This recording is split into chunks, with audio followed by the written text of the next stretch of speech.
in TNA and everyone talks about them in TNA. I'm talking about when you're talking WWE, past, present, future. These are the names that hardly ever get mentioned. Hardly ever. And that's just the way it fucking goes, and it sucks. It really does fucking suck. And Spinnernet came out with a video about 9 hours ago talking about a feud between Stone Cold and The Undertaker, which I do remember.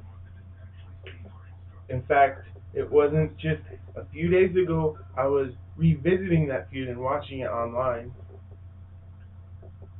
But in any case, my point is there is another feud from the Attitude Era that everyone's totally forgotten about, and I just want to talk about it real quick. And that feud is Kurt Angle and Triple H. I mean, if that feud was to happen today, it would blow the minds out of every fan, every wrestler. I mean, Kurt Angle locked tongues with Stephanie McMahon.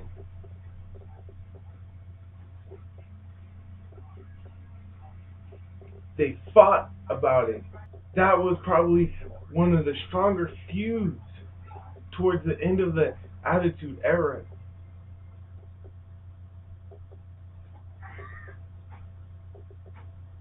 But when you're talking WWE and you're talking about reminiscing, don't forget some of the names. Everyone gets all caught up in The Rock and Stone Cold and Hulk Hogan and John Cena. But they always forget to mention all the other wrestlers. And they say, well, yeah, Ted DiBiase never got a championship. The list goes on. Well, you know what? Mention the rest of the wrestlers, man. I mean, there's many of fucking wrestlers that should have gotten the title. Many of them. Lots of them. Sad thing is today is that the same thing's happening to a lot of other wrestlers in this business today, like R-Truth. Is anyone going to be talking about R-Truth 10 years from now? No. Is anyone going to be talking about Kofi Kingston 10 years from now? No. They're good wrestlers, but no one's ever going to be talking about them. The one fucker that no one should ever talk about, and I mean this, I fucking mean this, you should never ever talk about Sergeant Slaughter. Every fucking time you see that motherfucker come out, have a squash match, super squash match at that, okay, people cheer for him like he's some big fucking legend. What the fuck? But yet, Jimmy Superfly Snuka comes out with his fucking nephews and his daughter, and the WWE Universe leaves him hanging. What the fuck? But yet, we're gonna cheer for Sergeant Slaughter, guy who won the belt for like a couple months and then lost it at WrestleMania to Hulk Hogan. Not only that, but we were booing him at the time. Not only were we booing him at the time, but he was with Iranians. He was on the other side. But now, oh no, it's different. He's a legend. We totally respect what he did. He is one of the best wrestlers in WWE history. No, he's not. Sergeant Slaughter is probably the worst fucking wrestler in WWE history. The worst. But yet people fucking cheer for him. Maybe I should make a list of 10 fucking... That might be my next top 10. Top 10 wrestlers who should be forgotten. That are still talked about. That are still cheered today when they suck. Like Doink the Clown. What the fuck? What the fuck? You gonna cheer Doink the Clown? A character that was created because the WWE needed someone to make fun of the original version of Santino, another wrestler that's cheered on, and I don't fucking understand why. Eugene's another one. It just irritates me how fans can cheer crappy wrestlers that make appearances, but the good wrestlers that make appearances, it's like, yeah.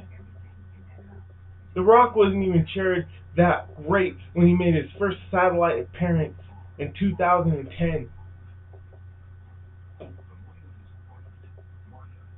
It took The Rock having to do promos and having to prove to the new generation of wrestlers that the Attitude Era was the best era, and The Rock is the second best promo shooter. I mean, he cuts promos the second best. I think the third best would be Stone Cold, but I'll have to do a top 10 about that sometime too. But why the fuck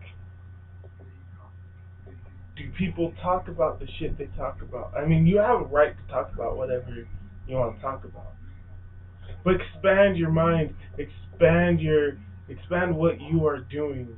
Learn, do other things, study other things. Like for instance, a lot of people have no fucking clue what the WCCW 2Cs was. To be fucking honest about it, it was one of the best promotions, Von Erichs, one of the best promotions ever. In any case, whatever you do, expand your mind. And the one promotion I would love everyone to try to look at is WCCW. They had some of the best matches. Straight up wrestling. Some of the best cage matches. I mean, even Ric Flair was in WCCW at a time.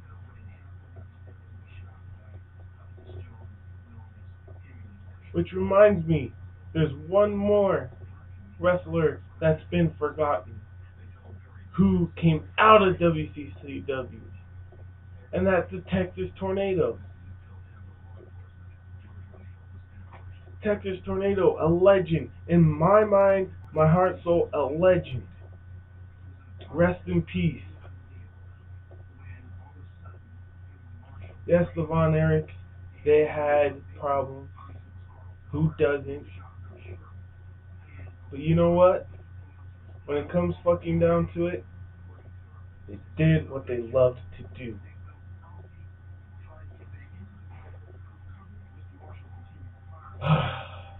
Alright.